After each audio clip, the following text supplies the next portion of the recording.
Madame, Monsieur, bonsoir. Voici les titres de l'actualité de ce mercredi 9 août.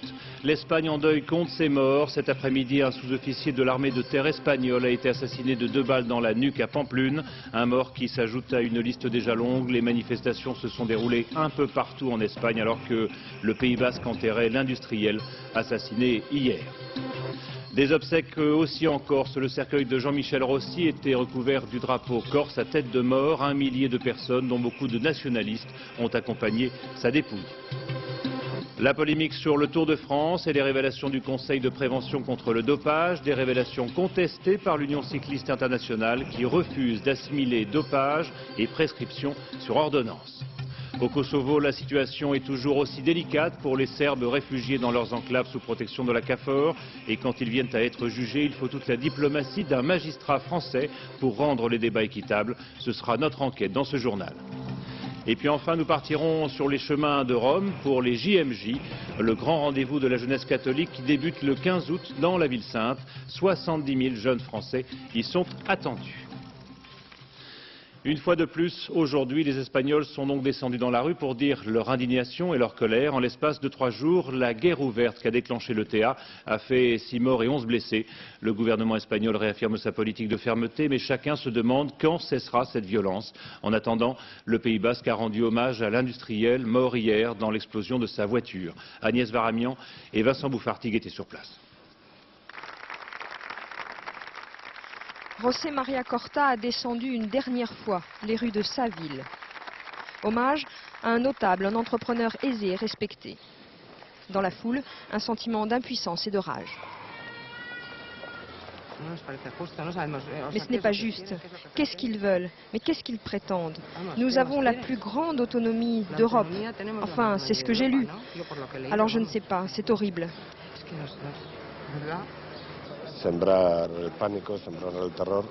ETA veut semer la panique, la terreur. Ils veulent nous enlever notre liberté, nous empêcher de nous exprimer pour que restent seulement leurs idées. Si cet entrepreneur est mort ici devant son usine, c'est qu'en tant que président du syndicat patronal, il avait appelé les chefs d'entreprise de la région à ne pas payer l'impôt révolutionnaire exigé par l'ETA. La lettre des clandestins, ces menaces de mort en cas de non-paiement, chacun de ces chefs d'entreprise présents aux obsèques l'a reçu aussi. C'est bien qu'il n'ait pas payé, parce que sinon ETA travaille avec l'argent qu'on lui donne, et ça lui permet de tuer encore. Mais s'il était opposé aux raquettes, José María Corta était quand même un nationaliste modéré. Son parti, le PNV, avait obtenu la longue trêve d'ETA. Et alors qu'il pensait ramener les terroristes à la raison, c'est ce parti qui aujourd'hui est pris pour cible. Dans la foule silencieuse, le maire de Soumaya, nationaliste modéré lui aussi, il rejette la faute sur Madrid. Il y a un problème de fond qu'on ne peut pas résoudre seulement avec la répression policière contre ETA. Il faut dialoguer, même si c'est dur de dire ça devant la dépouille de mon ami. José María Corta n'était pas encore enterré, qu'ETA assassiné à nouveau. Je vous le disais en titre, l'ETA semble avoir fait une nouvelle victime cet après-midi, même si l'attentat n'est pas revendiqué. Un sous-officier de l'armée de terre espagnole assassiné de 2 balles dans la nuque à Pamplune. Alors Agnès Varamian, vous êtes sur place, c'est donc l'escalade. Comment réagissent les Basques et les Espagnols en ce moment ? Alors écoutez, 3 attentats, 6 morts, 11 blessés en 24 heures, c'est effectivement beaucoup, mais il y a 7 mois, quand ETA a rompu sa trêve, eh bien, elle a expliqué qu'en fait c'était un piège et qu'elle lui avait simplement permis de reconstituer ses commandos et de reprendre ses forces. La trêve de 14 mois, de toute façon, n'a servi à rien. ETA et le gouvernement espagnols ne se sont vus qu'une seule fois. Madrid refuse de négocier sous la pression. On ne va pas s'agenouiller, a dit José María Aznar. Et puis négocier, eh bien, cela poserait le problème de l'autodétermination du Pays Basque, voire de son indépendance, puisque c'est ce que veut ETA et que le gouvernement espagnol est allé le plus loin possible dans l'autonomie. Intransigeant, et beaucoup ici le lui reprochent. Le gouvernement espagnol sait aussi que le soutien populaire à ETA, même s'il existe, est limité. Il compte là-dessus pour marginaliser les terroristes et leurs branches politiques qui réalisent quand même 12 à 15% des voix aux élections. Alors en attendant, dans ce non-dialogue, eh bien c'est l'impasse et ETA continue de tuer. Alors justement, Agnès, à Bilbao, Vitoria, des jeunes sympathisants de l'ETA encagoulés s'en sont pris à des bus de la ville. Est-ce qu'il y a un clivage comme ça dans la population ? Alors écoutez, il y a cette traditionnelle bataille des rues, on va dire, de la jeunesse de Théa. Cela s'appelle ici la Kale-Borroka. Elle est quasi quotidienne. Effectivement, ce qu'on peut craindre, c'est un clivage entre les nationalistes et les non-nationalistes. Ce clivage n'existe pas pour l'instant dans la société basque, mais on craint un face-à-face qui pourrait peut-être mener à des incidents plus graves. Merci Agnès. Et demain, justement, les partisans de l'ETA annoncent une journée d'action. Ce matin, un premier groupe d'indépendantistes a voulu manifester à Saint-Sébastien au moment même où il se déroulait un rassemblement silencieux. Il a fallu que les forces de l'ordre s'interposent pour les protéger de la foule en colère. Ce soir, en France, Jacques Chirac fait part de son indignation et de sa répulsion face à ces événements dans une lettre adressée au président du gouvernement espagnol. En Corse, de nombreux nationalistes, dont Jean-Guy Talamoni, l'un des signataires des accords de Matignon, se sont recueillis au passage du cercueil de l'ancien chef de la Concoulte, Jean-Michel Rossi, assassiné par un commando de 6 hommes lundi dernier. Reportage de nos envoyés spéciaux Olivier Théron et Stéphane Bretner. Porté par ses proches, la dépouille de Jean-Michel Rossi quitte la demeure familiale. Quelques heures plus tôt, un commando cagoulé est venu lui rendre l'hommage des combattants nationalistes, une salve d'adieu. Dans le cortège, juste derrière sa famille, son ami de lutte, François Santoni. Dans la foule qui suit, Jean-Guy Talamoni, le chef de file de Corsica Nazione. Ces hommes ne sont plus sur la même ligne politique. Présent aussi une délégation d'UNITA, la structure qui regroupe 10 partis nationalistes à l'origine des préaccords de Matignon, qui vont dessiner le nouveau statut de la Corse. Jean-Michel Rossi n'en faisait pas partie. Mais malgré sa mort, la paix doit vivre. C'est le symbole du jour. Il faut être optimiste. De toute façon, je crois on préférerait ne pas se retrouver dans ces circonstances. Hein. Je crois que c'est mieux pour Jean-Michel Rossi. Je partage sa famille et ses amis, pour tout le monde. Je crois que les Corses ont besoin de paix et c'est important. La dépouille de Jean-Michel Rossi a rejoint le caveau familial, accompagné par le chant d'un millier de proches, habitants d'Île-Rousse et militants nationalistes, soucieux de faire respecter l'intimité des obsèques. Jean-Michel Rossi enterré, l'incertitude sur la paix commence. Car ses amis, et on pense évidemment aux clandestins d'Armata Corsa, vont tout faire pour essayer de retrouver le commando qui l'a abattu. Et c'est bien là le problème, car les policiers de la DNAT, l'antiterrorisme, ont une piste qui s'enfonce aux confins du nationalisme et du grand banditisme. Le risque qu'une guerre entre nationalistes recommence est limité, mais il existe aujourd'hui, bien réellement. La lutte contre le tabac, à Chicago où elle tient congrès, l'Organisation mondiale de la santé exhorte les pays en voie de développement à augmenter les prix du tabac. Pour l'OMS, c'est la seule façon d'éviter des millions de morts supplémentaires dans ces pays moins bien informés, alors que dans les pays occidentaux, eh bien, on se protège plus facilement contre le lobby du tabac. Françoise Vallée et Daniel Lévy. Voici les futurs paquets de cigarettes canadiens. La moitié de la surface de l'emballage sera désormais consacrée à l'information des fumeurs. Des messages, des photos imposées aux fabricants par la loi. Le Canada a décidé de frapper fort et de montrer que les gouvernements peuvent agir dans la lutte contre le tabac. En Europe se prépare également une directive beaucoup plus timide. C'est vrai que ça déglamorise le produit, ça le rend pas très sexy. Le compromis, c'est ce qu'on va avoir bientôt, c'est ce qui existe déjà au Canada et vers quoi va tendre la communauté européenne et la France. Donc ça, c'est les paquets de l'avenir pour nous, mais c'est déjà les paquets du passé pour le Canada. Pour l'Europe, ce sera 25% d'information au lieu de 4% actuellement, avec interdiction de dissimuler l'avertissement sur l'emballage, comme sur ce paquet. Ces mesures de prévention, mais surtout l'augmentation des taxes, ont permis de réduire la consommation de tabac dans les pays industrialisés. Bloqués en Occident dans leur expansion, les fabricants se tournent maintenant vers de nouvelles cibles, les pays en voie de développement et la Chine. Une stratégie que l'OMS et la Banque mondiale vont essayer de contrer. Les JMJ, la grande fête de la jeunesse catholique, débute à Rome le 15 août. Il y a 3 ans à Paris, ils étaient des 1 million à s'être réunis autour du pape. Et l'engouement n'a pas disparu puisque 3 ans plus tard, 70 000 jeunes Français prennent le chemin de Rome. Laurence Decerf et Valérie Lucas en ont suivi quelques-uns sur le plateau de l'Aubrac. Après une nuit passée dans le parc du château de la Baume, dans l'Aubrac, une centaine de jeunes Parisiens se réveillent, bien déterminés à démarrer leur randonnée, un avant-goût de pèlerinage. Le petit déjeuner est prêt, il faudrait descendre le plus vite possible. Là, le but, c'est vraiment de se mettre dans la peau du pèlerinage. Bah, après, ça va être la foule et le monde, donc là, on en profite pour faire quelque chose d'un peu plus profond peut-être. Comme se découvrir les uns les autres pendant ces 3 jours de marche prévus avant leur départ pour les Journées mondiales de la jeunesse en Italie. Les frères et sœurs de la communauté de Jérusalem, basés à Paris mais également à Florence, leur serviront de guide. On abandonne la sandale pour quelque temps. Bah oui, j'ai pris les chaussures adéquates qui ne servent d'habitude jamais.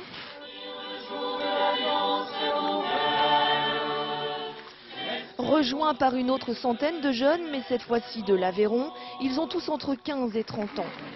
Certains font partie des scouts de France ou d'organisations catholiques, d'autres ont simplement créé un groupe de réflexion avec leurs amis dans la paroisse de leur ville. Le but du voyage en Italie pour Guillaume, c'est de trouver de nouvelles idées. Des fois en France, on a l'impression que c'est un peu difficile, que c'est plus très vivant. On essaie de faire des choses et pour trouver des idées, ça peut être intéressant de voir avec les autres pays ce qu'ils font. Aussi jeunes que les laïcs qu'ils encadrent dans ce périple, les religieux souhaitent privilégier les échanges. Si pour les jeunes catholiques, tous les chemins mèneront à Rome la semaine prochaine, certains ont choisi en attendant d'emprunter ceux du plateau de l'Aubrac. Ça grogne à Orly et Roissy, ça grogne des deux côtés des comptoirs entre les passagers excédés et les employés submergés. À l'origine de ce ras-le-bol, une pratique de plus en plus récente dans l'aviation commerciale, le surbooking. Explication de Sandra Resnikoff et Rémi Poissonnier. Décollage dans moins d'1 heure. Tous ces voyageurs s'attendent à embarquer dans leur avion. Ils ne le savent pas encore, mais certains d'entre eux ne pourront peut-être pas partir, même s'ils ont leur billet depuis bien longtemps. C'est la conséquence du surbooking, une pratique commerciale qui consiste à vendre plus de places que de sièges disponibles. Résultat, de plus en plus de voyageurs mécontents. Ils ont clôturé le vol et je suis restée avec ma carte d'embarquement, c'est-à-dire j'avais mon numéro de siège, la carte d'embarquement pour mon vol, donc j'avais déjà enregistré mes bagages et je suis restée sur place. J'avais pas de vol après, donc j'ai dû dormir sur place et prendre un vol le lendemain. Et il n'y a pas que les passagers qui se plaignent. Grève discrète aujourd'hui d'une partie du personnel d'Air France, fatigué entre autres d'être trop souvent en première ligne. C'est nous qui devons gérer le surbook, la colère des passagers, leur méchanceté parfois, parce que bon, malheureusement, ils sont très agressifs, ils deviennent même violents, ils en arrivent aux mains. Et cette pratique est de plus en plus courante. Toutes les compagnies y ont recours pour remplir leurs avions. En moyenne, 20 à 25% des passagers ne se présentent pas à l'enregistrement. Comme la réservation dans le transport aérien ne suppose pas d'acompte ou d'art à la réservation, on peut réserver en toute liberté et puis ensuite se désister si on trouve un meilleur tarif ailleurs. Cette suroffre de place est donc autorisée à condition de bien s'y prendre avec les passagers débarqués. Ce que nous faisons, c'est que nous cherchons des volontaires sur les vols qui souhaitent voyager sur un vol plus tard, moyennant compensation. Et tout le succès du programme vient du fait que la compensation est motivante pour le passager. Les indemnités peuvent aller jusqu'à 3 000 francs par personne.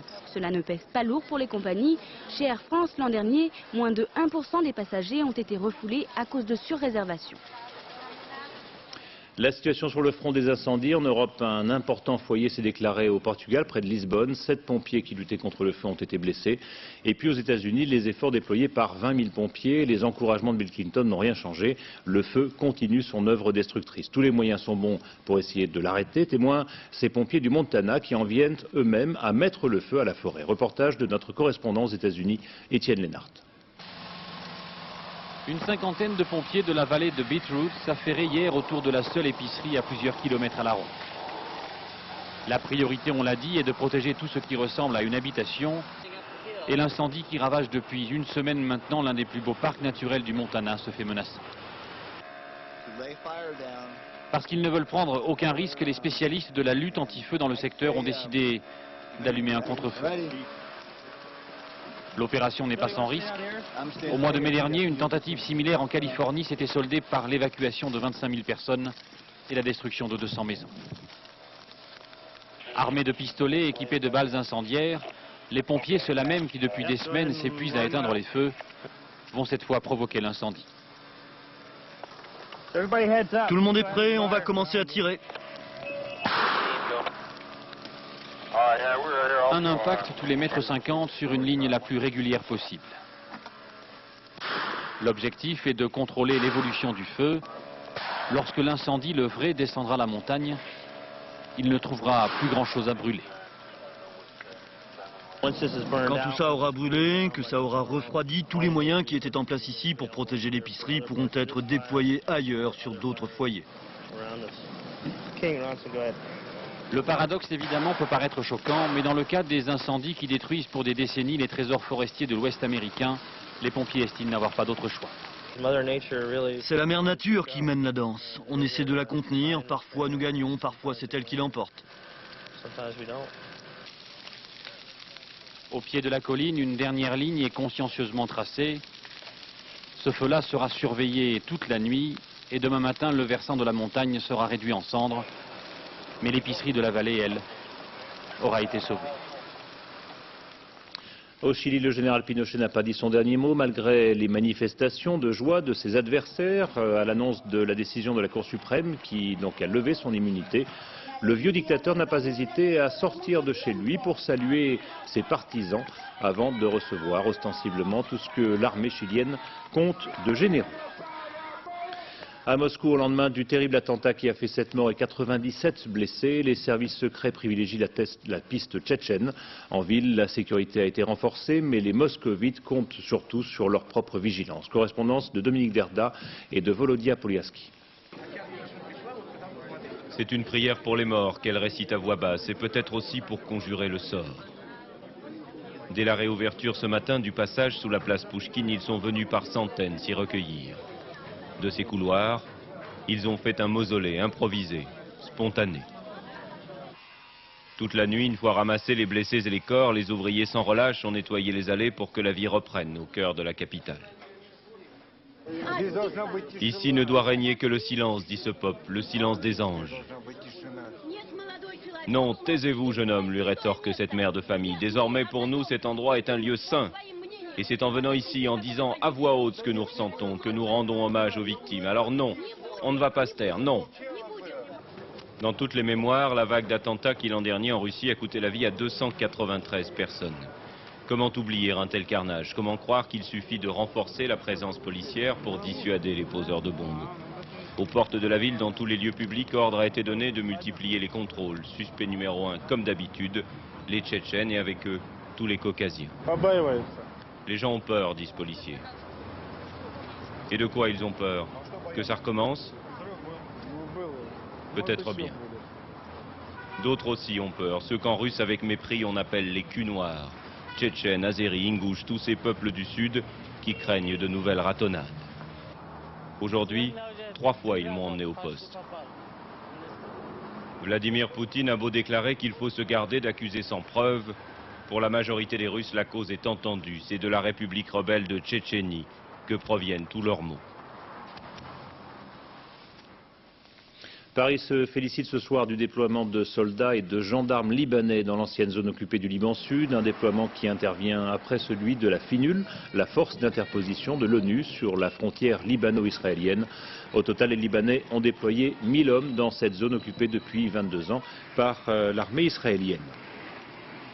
Je vous le disais en titre, la situation au Kosovo est toujours délicate et c'est un euphémisme pour la minorité serbe. Leur maintien dans le pays ne peut se faire que sous une protection rapprochée de la KFOR et quand ils viennent à être jugés devant un tribunal, il faut toute l'adresse de magistrats internationaux pour rendre le procès équitable. L'une de nos équipes a pu suivre en exclusivité l'un de ces procès. Il s'est terminé hier soir par l'acquittement des 3 Serbes poursuivis pour meurtre. Pascal Doucet-Bon et Patrick Desmully. Ouverture d'audience au Kosovo. Le tribunal est une forteresse et il faut plus de 50 soldats pour transférer 3 accusés et un témoin. Miroljub Momčilović et ses 2 fils sont soupçonnés d'avoir tué un Albanais le 10 juin 1999, quelques semaines après l'entrée de la KFOR au Kosovo. La famille tenait alors un garage à 200 mètres à peine du tribunal. Ils disent avoir tiré en l'air pour chasser des Albanais venus les attaquer. Ils plaident non coupables. À l'époque, il y avait encore quelques Serbes à Giljane, petite ville du sud-est de la province, en secteur américain. L'endroit est aujourd'hui exclusivement albanais. Tout comme le tribunal d'ailleurs.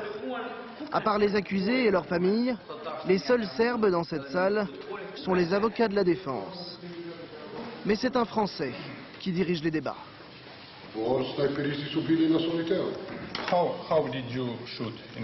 Patrice de Charette fait partie des magistrats internationaux recrutés par l'ONU pour rendre la justice selon les lois du pays. C'est la première fois au monde que des juges internationaux, des juges étrangers travaillent dans un tribunal national.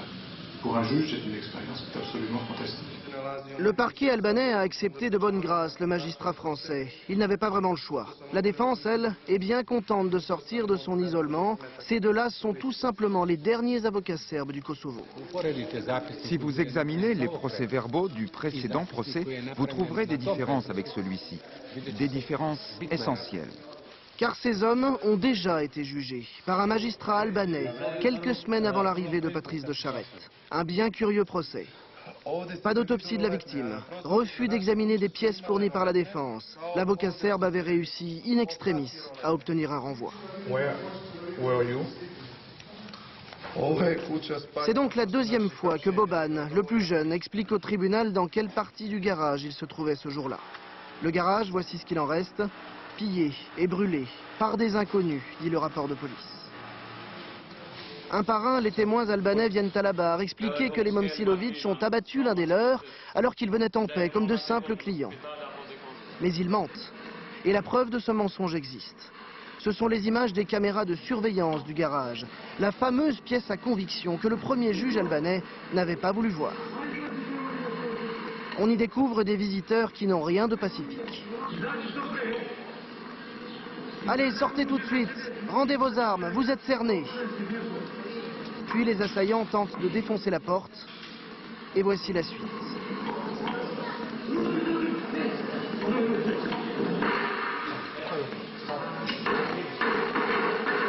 Sans l'insistance du juge français, le tribunal n'aurait jamais visionné cette cassette. La CAFOR, elle, est intervenue dès le début de la fusillade. Et justement, c'est de la CAFOR que vient le coup de théâtre à l'audience, comme si l'affaire n'était pas assez compliquée. Les soldats viennent d'avouer, un an après les faits, que ce sont eux qui ont abattu la victime. Les Momčilović seraient donc innocents. Pourquoi les militaires ont-ils attendu si longtemps pour le dire? Pas de réponse. Ces 14 derniers mois, les Momčilović les ont passés en prison. La mère de Boban s'est réfugiée en Serbie. Elle bénéficie d'une protection de la CAFOR pour assister au procès. Même s'ils sont libérés, ils ne vivront plus jamais à Giljane. Patrice de Charette, lui, trouve le défi passionnant. Faire admettre à tous ici que la justice n'est pas forcément celle des vainqueurs. Au cas où certains ne seraient pas d'accord, le juge s'est vu attribuer une protection rapprochée. On ne sait jamais. Une pensée maintenant pour nos camarades de la rédaction. Voilà un mois jour pour jour que les 3 envoyés spéciaux de France 2 sont retenus sur l'île de Jolo aux Philippines. Roland Madura, Maryse Burgot et Jean-Jacques Le Garec sont toujours aux mains des rebelles, tout comme les autres otages occidentaux et français qui sont, eux, à leur 108e jour de captivité. Il s'agit de Sonia Wenling, de Stéphane Loisy et de Marie Moarbès.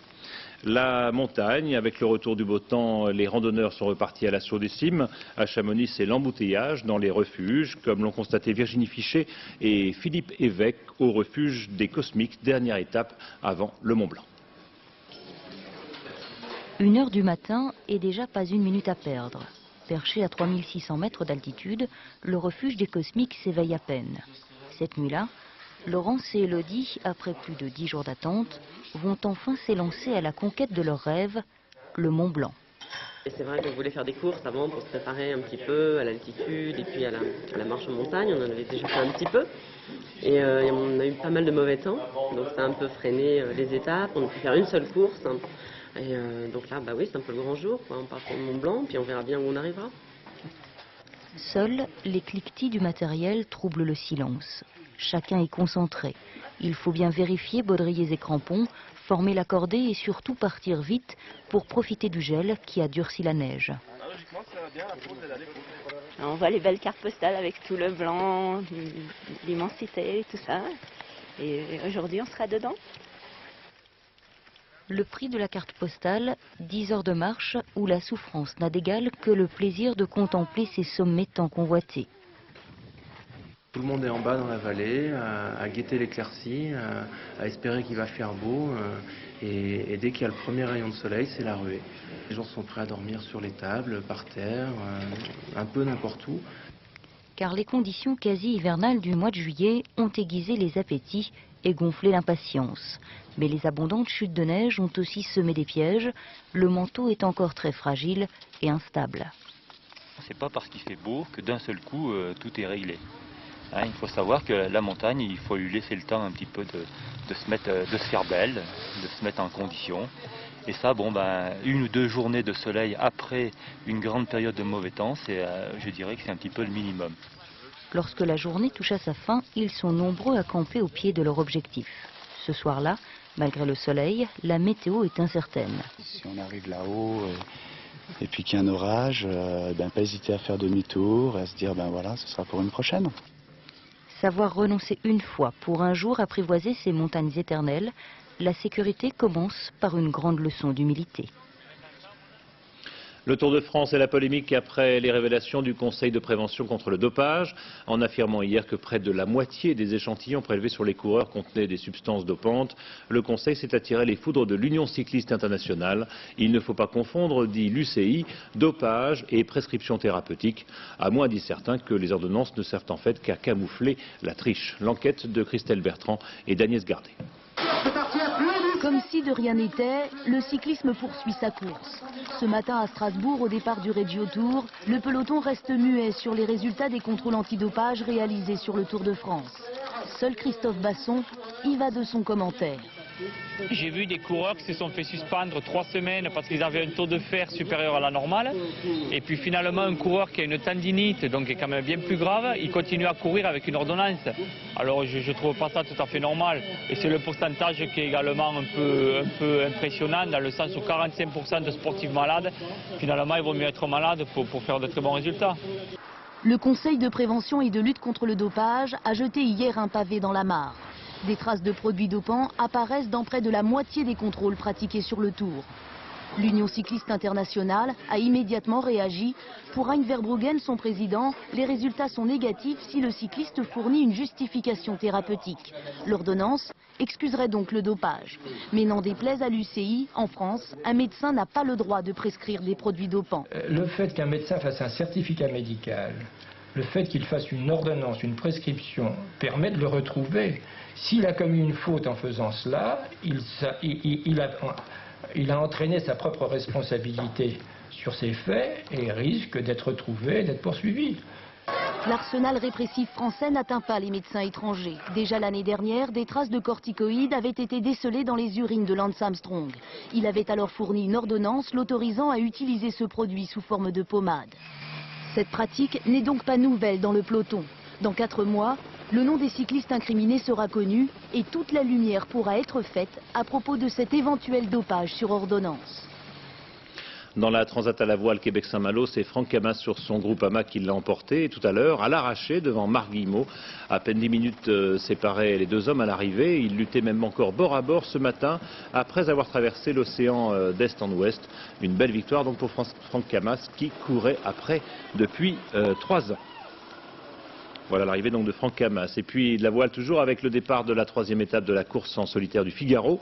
Saint-Nazaire-Falmouth au sud de l'Angleterre. Sans doute la plus belle étape puisqu'elle passe par le fameux rocher du Fastnet au large de l'Irlande. Reportage de Jacques Deveau et de Gabriel Camilla. Les 48 concurrents ont quitté Saint-Nazaire sous une légère brise. Destination Falmouth en Angleterre.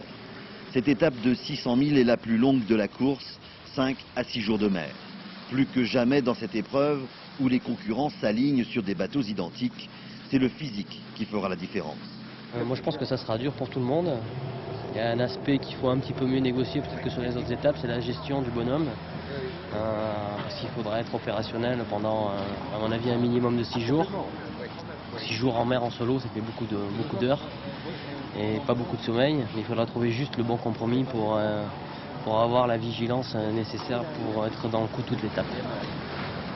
Pascal Bidégory ne compte qu'1h20 d'avance sur le second, Christophe Lebas. Rien n'est joué donc et ce parcours très exigeant pourrait créer des écarts. D'autant que les navigateurs vont devoir virer le mythique rocher du Fastnet au sud de l'Irlande. Moi, j'aurai un petit peu d'émotion. Je l'ai passé une fois en famille il y a 10 ans. Il n'y avait pas de vent, c'était en croisière. Donc là, ça va être en course avec les autres concurrents, donc ce sera différent. Florence Artaud, quant à elle, compte beaucoup sur cette longue étape pour refaire son retard. 25e seulement au classement général, c'est la deuxième fois qu'elle participe au Figaro. On navigue quand même dans des coins qui ne sont pas faciles. On fait du large, on fait du côtier, on va jouer avec les cailloux, les courants et c'est très complet, moi j'aime bien, c'est une vraie belle navigation. Dans cette étape qui s'annonce peu vantée, c'est sans doute près des côtes anglaises que se jouera la victoire. Une partie de rase-cailloux à la recherche des courants qui couronnera le navigateur le plus téméraire. Le cinéma, alors que la tempête Clooney envahit les écrans, un regard sur le premier long métrage d'un tout jeune réalisateur. Le film s'appelle Fouria, le réalisateur Alexandre Aja. C'est peut-être le fils d'Alexandre Arcadi, mais c'est surtout son enthousiasme de jeune réalisateur de 20 ans qui lui a permis de convaincre des gens comme le guitariste du groupe Queen ou le chef opérateur du film Highlander de le rejoindre. Pascal Deschamps et Daniel Lévy. Une dictature, une ville imaginaire dans laquelle il est interdit d'écrire sur les murs, des jeunes qui résistent et sont arrêtés par l'armée, voilà pour l'univers de Furia. Cette histoire, tirée de Graffiti, une nouvelle de Julio Cortázar, a hanté l'adolescence d'Alexandre Aja. À 18 ans, il écrit le scénario, à 20 ans, il le tourne. Bouh, le pistonnet, crient alors les jaloux. Alexandre est le fils du réalisateur Arcadi. Réponse en forme de mise au point. Le fait d'avoir dans l'esprit des gens ce côté un peu pistonné, je le regrette, j'en suis très triste. Parce que ça s'est passé d'une manière qui est plus traditionnelle. J'ai écrit un scénario, le scénario a plu à des acteurs, a plu à des partenaires financiers. Et puis j'ai trouvé un producteur, j'ai fait ce film avec ce producteur, on s'est battu, on a vraiment investi beaucoup de temps et d'énergie pour que le film existe. Avec ce film d'anticipation, Alexandre Aja a voulu créer un univers visuel bien à lui. Mais cela n'est possible, dit-il, que lorsqu'on a approché celui des autres. Alors depuis 10 ans, il n'a pas vu de film, il en a bouffé, à raison de 2 par jour. De quoi avoir la tête qui tourne. Ses modèles, Blade Runner ou Seul contre tous de Gaspard Noé. C'est encore un jeuneau qui accepte les critiques. Plein d'énergie, Furia, oui, mais plein de naïveté aussi. C'est vrai que c'est un film qui s'adresse à un public assez jeune, du moins assez jeune qu'à mon âge, de ma génération, et c'est un public qui reste encore... qui croit encore à beaucoup de valeurs, qui écrit encore des lettres d'amour enflammées, qui a envie de se battre, qui a envie de tout casser. Et c'est vrai que c'est là où peut-être certaines personnes peuvent trouver ça un peu naïf. Aujourd'hui, c'est l'épreuve du feu. Furia ne lui appartient plus. C'est désormais au public de juger et de décider si son film porte en lui les qualités qui font les cinéastes. La mort d'un écrivain et d'un passionné du vélo, Louis Nucera nous a quittés à 72 ans. La mort ironique est venue le faucher alors qu'il effectuait sa balade journalière à bicyclette dans l'arrière-pays niçois. C'était un ami de Cocteau, de Brassens, de Kessel et d'Alphonse Boudard. Son œuvre lui avait valu le Grand Prix de littérature de l'Académie française en 1993. Pour son 10e anniversaire, la Nuit des Étoiles va durer 3 soirs, 3 nuits entières pour se plonger la tête dans les étoiles. Claude Sérillon et toute son équipe ont choisi un lieu particulier pour cet anniversaire. Il s'installe en ce moment tout en haut du pic du Midi. Agnès Monteux. Pour sa 10e édition, la Nuit des Étoiles s'offre un cadre merveilleux et un véritable exploit technique. 7 tonnes de matériel vidéo et 4 tonnes de décors ont été acheminées au sommet du pic du Midi, très exactement à 2867 mètres d'altitude. En pleine saison touristique, impossible d'utiliser le téléphérique moderne. Il a fallu acheminer le matériel par camion, surprise de la météo, en partie sous la neige, puis par ce monte-charge, l'ancien funiculaire de l'observatoire. À presque 3000 mètres d'altitude, les difficultés deviennent aussi physiques. Ici, le moindre effort coûte de la fatigue. Ce soir, le pari est en passe d'être gagné. Les 40 techniciens sont sur place et les répétitions ont pu commencer. Comment, au travers des siècles, on a accueilli la connaissance. Demain, le ciel devrait être dégagé. Une nuit étoilée un peu particulière pour ce vieil observatoire de 130 ans. Et vous pourrez bien sûr suivre cette Nuit des Étoiles demain à partir de 20h50 sur France 2 avec Claude Sérillon et son vieux complice, l'astrophysicien canadien Hubert Reeves. Voilà, c'est bientôt la fin de cette édition. Je vous remercie de l'avoir suivi. Je vous en rappelle la principale information. L'Espagne en deuil compte ses morts. Cet après-midi, un sous-officier de l'armée de terre espagnole a été assassiné de 2 balles dans la nuque à Pamplune. Un mort qui s'ajoute à une liste déjà longue. Les manifestations se sont déroulées un peu partout en Espagne, alors que le Pays Basque enterrait l'industriel assassiné hier. Tout de suite, la météo, ce sera Nathalie Riouet. Le dernier journal vers minuit 5, présenté par Alexandre Cara. Demain, dans les 4 vérités, Gérard Morin recevra Olivier Lasvernias, le président de l'Association française d'astronomie. On reparlera de la nuit des étoiles. J'aurai quant à moi le plaisir de vous retrouver demain soir aux alentours de 20 h. Bonne soirée sur France 2.